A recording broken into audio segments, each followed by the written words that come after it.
dia, nesse amor e nessa luz dele em volta de todos nós, vamos oferecer as nossas orações e o evangelho para Júlia Vieira Garcia da Silva, Leiane Alice Clementino Souza, Maria de Fátima Rego, Maria Suzete Guerra de Sá, Francisco Benévolo Dantas Neto.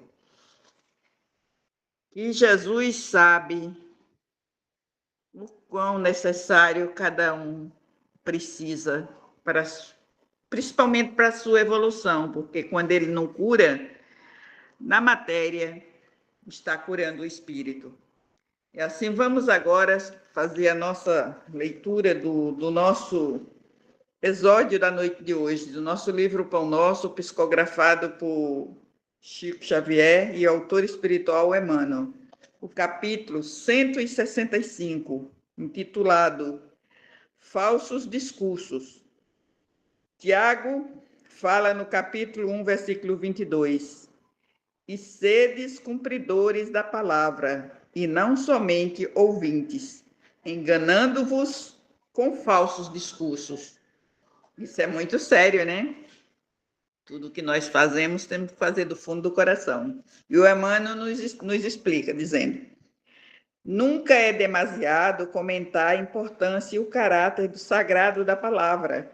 O próprio Evangelho assevera que no princípio era o Verbo.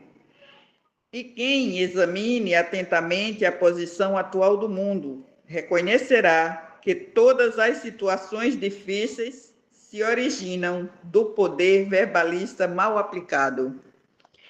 Falsos discursos enganaram indivíduos, famílias e nações.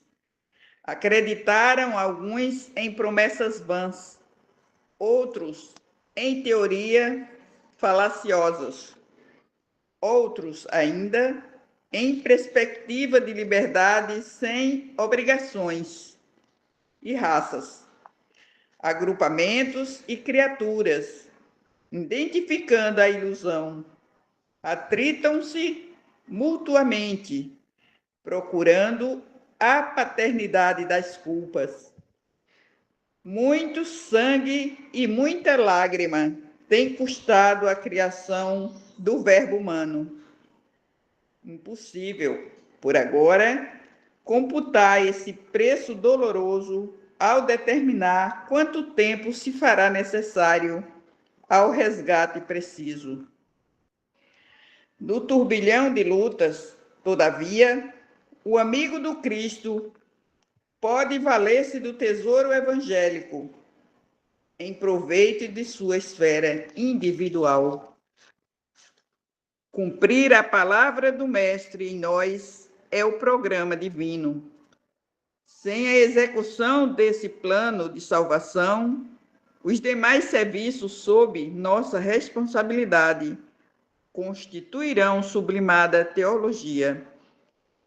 Raciocínios brilhantes, magnífica literatura, muita admiração e respeito. Campo inferior do mundo, mas nunca a realização necessária. Eis o motivo pelo qual é sempre perigoso estacionar no caminho a ouvir quem foge à realidade de nossos deveres. Que assim seja, graças a Deus. Nesse momento, eu passo a palavra ao senhor Arlindo para que ele possa fazer a nossa oração de abertura do nosso Evangelho da noite de hoje. Seja bem-vindo. Obrigado, Dora. Boa noite a todos, sejam todos e todas bem-vindos. E hoje nós vamos proferir a prece de Caritas.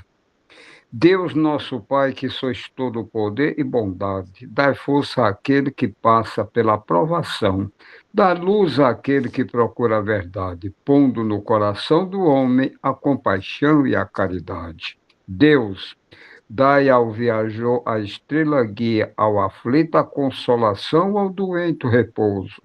Pai, dai ao culpado o arrependimento, ao espírito a verdade, a criança o guia, ao órfão o pai.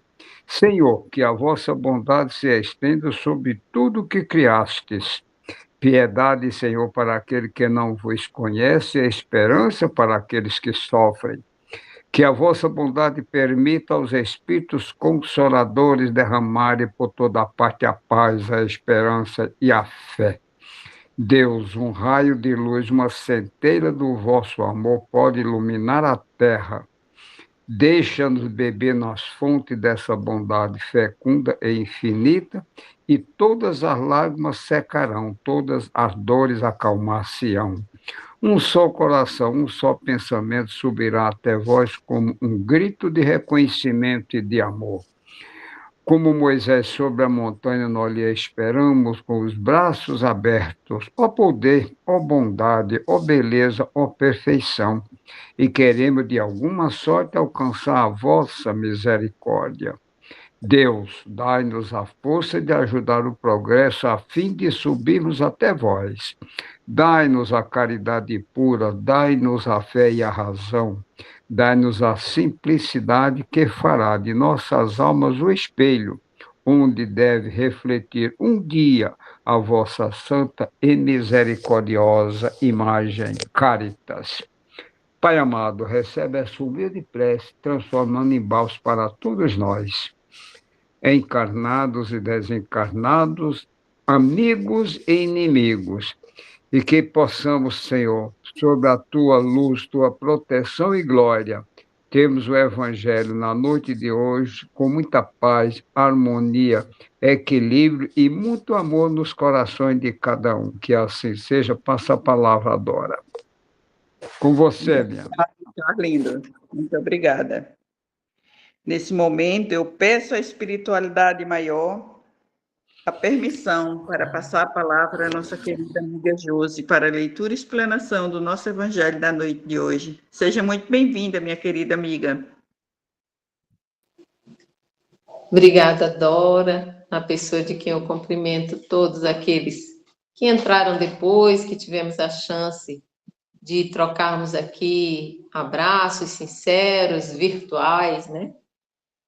Também considerações sobre os laços de amizade, sobre o caminhar da nossa vida, a nossa trajetória, né, de encontro, e eu vejo que, de alguma forma, Deus alinhavou as nossas vidas para chegarmos até um local onde estaríamos conectados não só fisicamente, mas também espiritualmente dentro de uma mesma seara, né?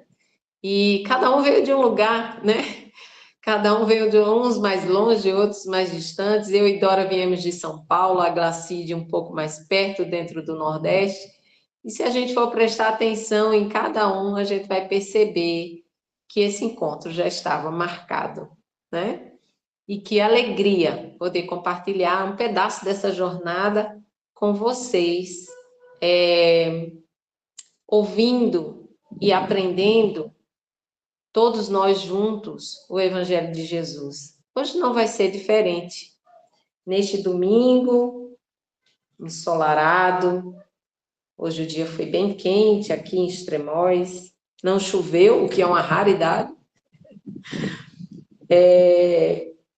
Tivemos contatos com vários seres humanos como nós, com alguns pequenos animais, com as plantas, né? Com a paisagem, né, que a gente teve o privilégio de admirar e de agradecer. E o nosso evangelho de hoje também é um pedacinho de Deus na nossa vida. Ele vem nos mostrar, dentro do capítulo intitulado Moral Estranha, que é o capítulo 23, do Evangelho segundo o Espiritismo, a necessidade de, ao ler o Evangelho, ter o zelo, o cuidado e buscar, no sentido das palavras, o verdadeiro significado delas, dentro de um contexto tanto da época do Cristo, quanto a nossa vida hoje, para que, sob essa luz do entendimento, a gente consiga alcançar a compreensão dos ensinamentos do Cristo e, mais do que isso, entendendo, colocá-los em prática na nossa vida. E os itens de hoje são os itens 7 e 8, que traz como subtema: deixai aos mortos o cuidado de enterrar seus mortos. E logo aqui a gente percebe uma característica que, num primeiro olhar, uma reflexão rápida, nos levaria a acreditar que Jesus disse algo para ferir alguém. Mas vamos ler e depois tentar entender, com a ajuda da bibliografia espírita e de algumas reflexões acerca do próprio Espiritismo, que é a nossa luz, o nosso guia para entender essas palavras. E começa no item 7, deixai aos mortos o cuidado de enterrar os seus mortos, com a citação do Evangelho de São Lucas, capítulo 9, versículos 59 a 60, onde está assinalada as seguintes afirmações. Ele disse a um outro: segui-me. E ele lhe respondeu: Senhor, permiti-me ir antes enterrar meu pai. Jesus lhe respondeu: deixai aos mortos o cuidado de enterrar seus mortos. Mas por vós, ide anunciar o reino de Deus. Curioso como um Cristo que pregava o hábito e o tratamento dos 10 mandamentos da lei mosaica como algo que se devia honrar e cumprir. Dizer uma coisa dessa: deixa teu pai lá que os mortos vão enterrar os mortos. E já começa o estranhamento. E Allan Kardec, obviamente, registra o que a espiritualidade de luz vem clarear, vem explicar o que significa essa passagem do capítulo de Lucas. E ele diz: que podem significar estas palavras? Deixai aos mortos o cuidado de enterrar seus mortos. As considerações precedentes mostram, primeiro, que na circunstância em que foram pronunciadas, não poderiam exprimir uma censura contra aquele que considera um dever de piedade filial ir enterrar o seu pai. Elas encerram, porém, um sentido profundo que só um conhecimento mais completo da vida espiritual poderia fazer compreender. A vida espiritual, com efeito, é a verdadeira vida. É a vida normal do espírito. Sua existência terrestre não é senão transitória e passageira. É uma espécie de morte comparada ao esplendor e à atividade da vida espiritual. O corpo não é senão uma veste grosseira que reveste momentaneamente o espírito. Verdadeira cadeia que o prende à gleba da terra e da qual se sente feliz de estar livre. O respeito que se tem pelos mortos não se prende à matéria, mas pela lembrança ao espírito que está ausente. É parecida àquela que se tem pelos objetos que se pertenceram e que tocou e que aqueles que o amam guardam como relíquias. É o que esse homem não poderia compreender por si mesmo. Jesus ensina dizendo: não vos inquieteis com o corpo, mas pensai antes no espírito, e de ensinar o reino de Deus, e de dizer aos homens que sua pátria não está na terra, mas no céu, porque lá somente está a vida verdadeira. E aí a gente se pega pensando, puxa vida, se somos um espírito revestido por uma densa matéria, um corpo físico, por que então vivermos aprisionados nesse corpo? Qual é o propósito de precisarmos vir a este mundo usando essa roupagem totalmente fraca e perecível? E aí nós chegamos ao ápice do propósito divino da vida de encarnados,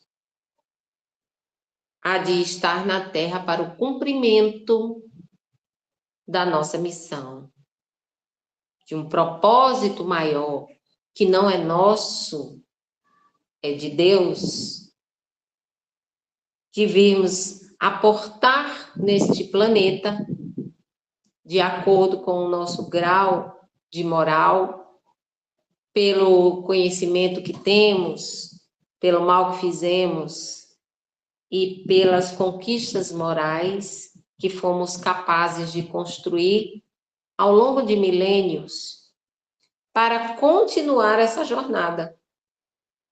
E aí, um dia, no tempo determinado, partirmos daqui levando algo a mais na nossa bagagem de espírito. E novamente recomeçar.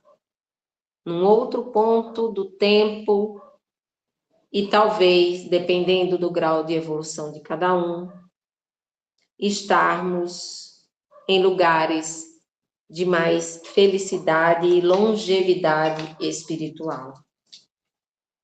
Mas o nosso evangelho não vem falar só sobre os mortos.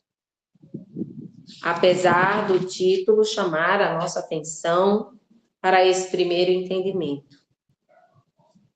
Na verdade, essa citação do evangelho de hoje, de Lucas, traz um singular e valioso aprendizado. Vai falar do caminho da libertação.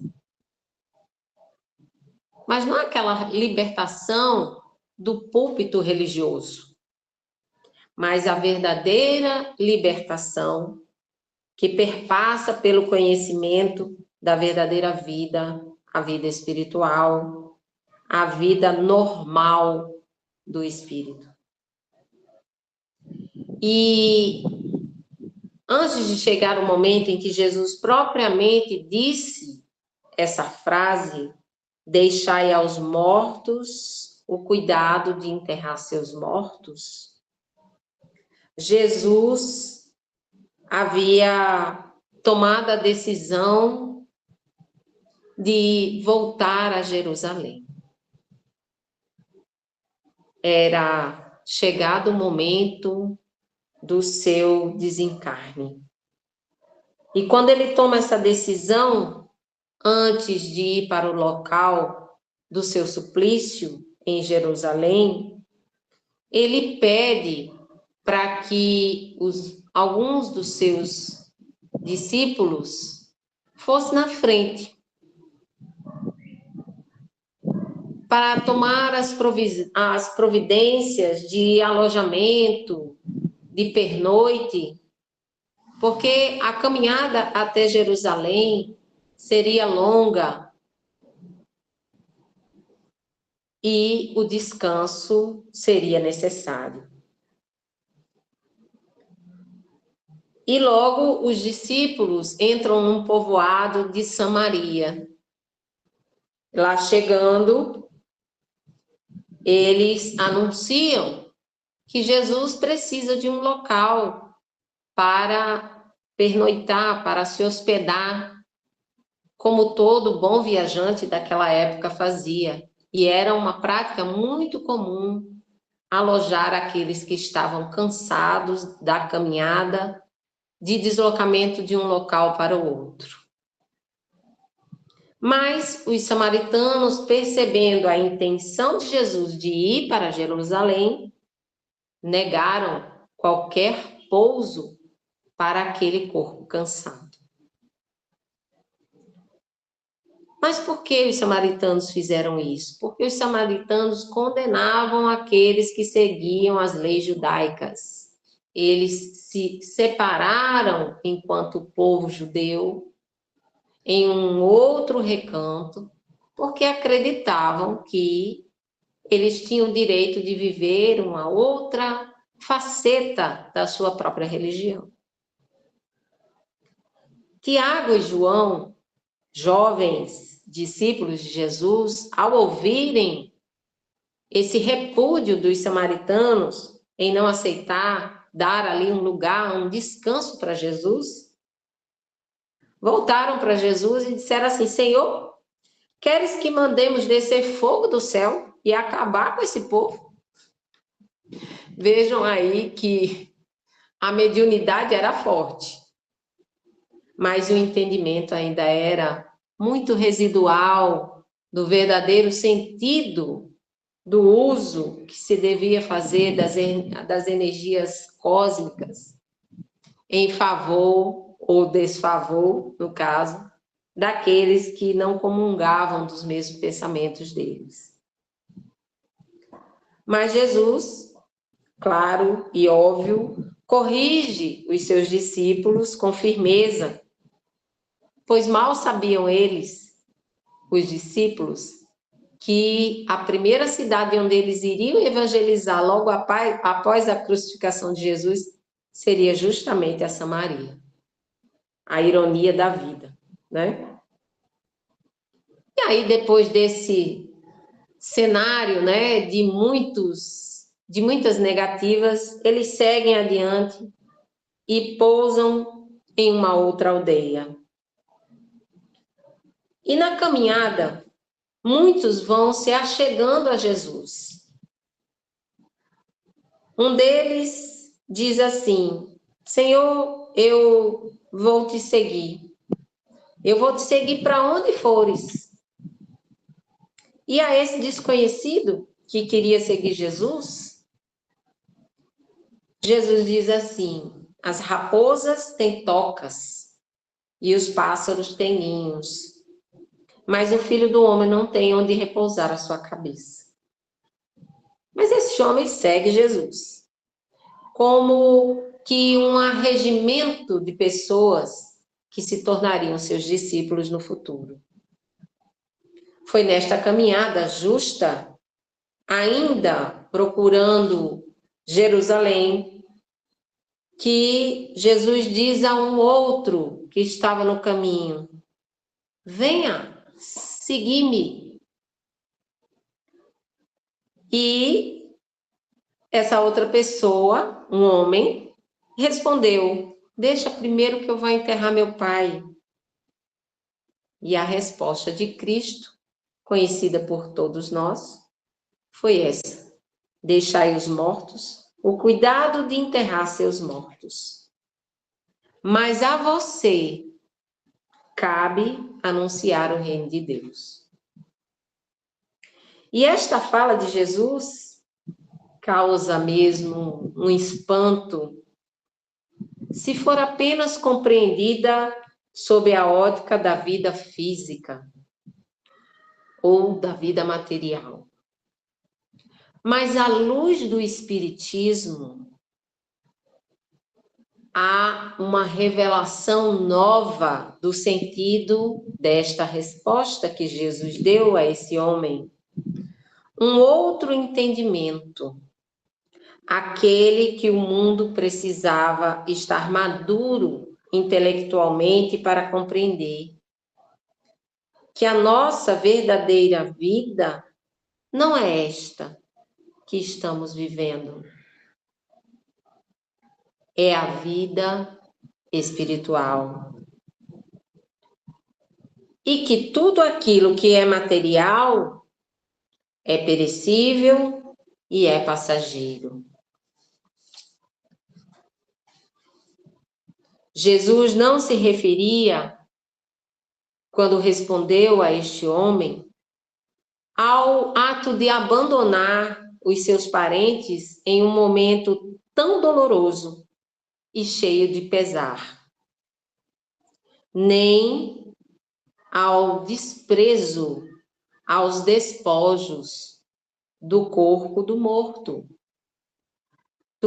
físico, mas aqueles que a espiritualidade nos ensina que são os mortos espiritualmente falando. Mortos porque são indiferentes ou ignorantes sobre a verdadeira vida do espírito. Quem vive apenas para os bens terrenos, sem cultivar os valores da alma, está como que morto em espírito, mesmo estando no corpo físico. Então, os mortos que cuidem do que é material. Essa foi e é o verdadeiro entendimento que o nosso Evangelho nos aponta como principal ensinamento desse pequeno trecho do Evangelho de Lucas. O que nos leva, de fato, ao propósito verdadeiro dos ensinamentos do Cristo e às atribuições daqueles que os querem seguir, desde os primeiros discípulos até nós, especialmente espíritas. Não porque somos melhores, mas porque, através da nossa doutrina, nos chega o esclarecimento primeiro sobre a vida espiritual, de uma forma objetiva e clara, sem subterfúgios, sem palavras e alegorias que nos possam danificar o entendimento verdadeiro sobre a vida futura. E este propósito é justamente falarmos sobre esse assunto. Vejamos, estamos em pleno Setembro Amarelo. Alusivo àqueles que tiram as suas próprias vidas por acreditar que as retirando, as aniquilando, terminam também com o seu sofrimento. Eu não sei se vocês sabem, mas o Setembro Amarelo é chamado ou designado por essa cor por causa de um suicídio de um jovem que amava carros e que acabou construindo praticamente sozinho, remontando um carro na cor amarela. E embora fosse muito amado e querido, ele carregava dentro de si a pouca certeza sobre a vida futura. E, obviamente, dores que só ele sabia o quanto doía. E acabou que o carro que ele construiu, que era da cor amarela, tornou-se o símbolo da vida que foi retirada prematuramente E criou-se, então, essa campanha de alerta, de esclarecimento, que a própria FEB, a Federação Brasileira, Espírita Brasileira, tanto apregoa como sendo um dos pilares necessários para que todo espírita se esclareça e, esclarecido e convencido dessa verdade, possa ser um multiplicador dessa mensagem de que a nossa verdadeira vida é a vida espiritual, que o corpo físico, a morte aniquila, mas que o espírito para sempre vive. E que não sabemos o que acontecerá do outro lado, porque se a vida continua, responderemos por tudo aquilo que aqui deixamos. Os laços não são rompidos, a não ser aqueles que não são por afeição ou são falseados por outros sentimentos. E os sentimentos ruins nos seguem junto com os nossos erros e acertos e virtudes. Então, a missão é verdadeira, é necessária, é real, e não só em setembro. É em dezembro, é em janeiro, é em março, é em junho, em todos os meses do ano, e por muito tempo, até que todos compreendam que nós estamos dentro de uma lei muito maior e poderosa que independe de religião. Que o espírito é imortal e que todos nós responderemos cedo ou tarde por tudo aquilo que fizemos de bom e de ruim. Estive recentemente em um sepultamento de um amigo muito querido. Eles são da religião afro. E eu tenho uma afeição muito grande pela viúva, agora viúva, né? Pelas filhas, duas moças muito decentes. Uma delas tive a oportunidade de conviver durante 3 anos, muito próxima. Ela era administradora do condomínio onde eu morava. Uma pessoa que eu quero um bem, assim como uma filha.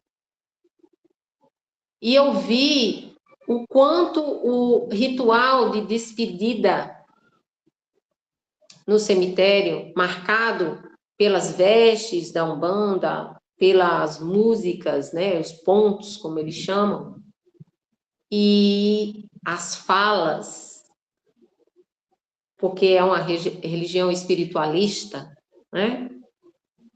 E o quanto foi importante e esclarecedor para todos aqueles que estavam ali, mesmo não sendo da religião, compreender que a despedida, embora sofrida, dolorosa, marcada pela saudade daquele que partiu, também era recheada de verdades que a nossa doutrina fala muito bem.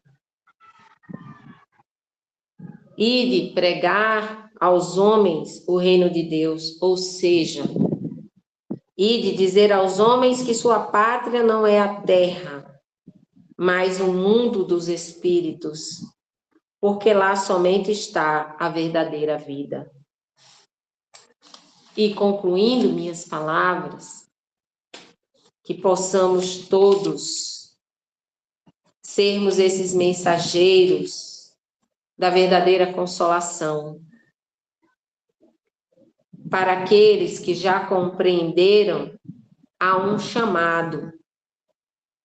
Somos todos convidados a avançar nas obras do bem, ajudando a humanidade a sair dessa morte espiritual, sem apegos às convenções do mundo, alimentando a verdadeira vida, que é a vida do espírito.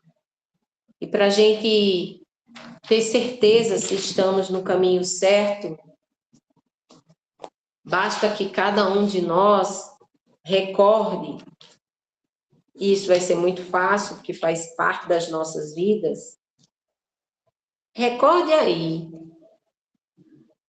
em que momento você sofreu, mas desses sofrimentos que faz você cair em pranto convulso, implorando a Deus a sua paternidade, a sua misericórdia, momentos de dor que marcaram a nossa memória física e espiritual. E quem de nós não conseguiu consolação dentro da doutrina que abraçamos e que confiamos?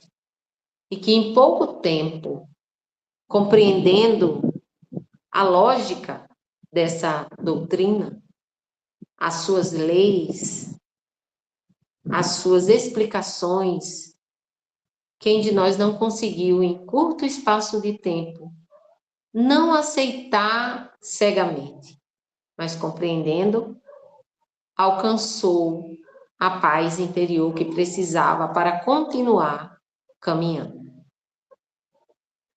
É essa mensagem tão curtinha do Evangelho de Lucas que nos faz rever todos os pilares sob os quais estamos sendo sustentados.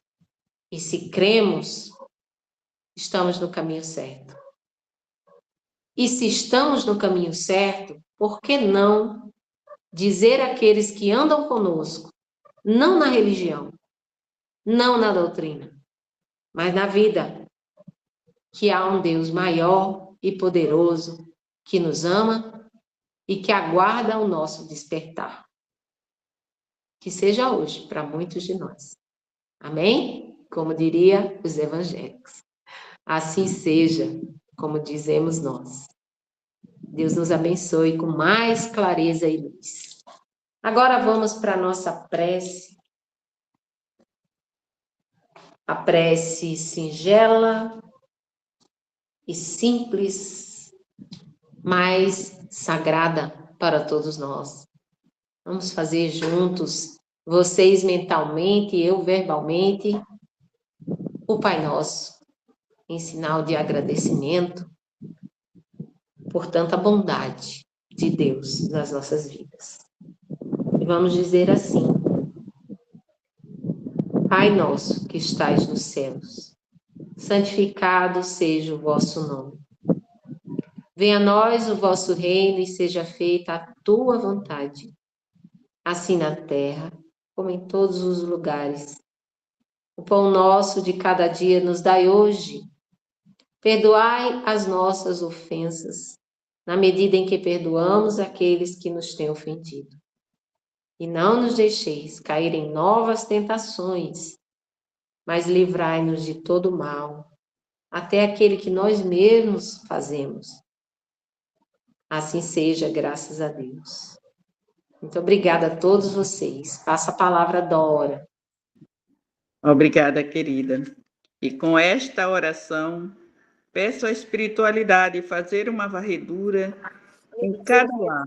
Se encontrar algum irmão precisando de ajuda, que seja encaminhado a um hospital, a uma colônia espiritual, a um lugar adequado às suas necessidades. E que todas as energias deletérias sejam recolhidas e transformadas em paz, em amor. Peço para a espiritualidade superior a permissão para encerrarmos o nosso evangelho dos nossos lares desta noite. Amanhã temos o nosso evangelho. Que a paz, o amor e a luz permaneçam com todos nós. Boa noite a cada um de vocês. Boa noite.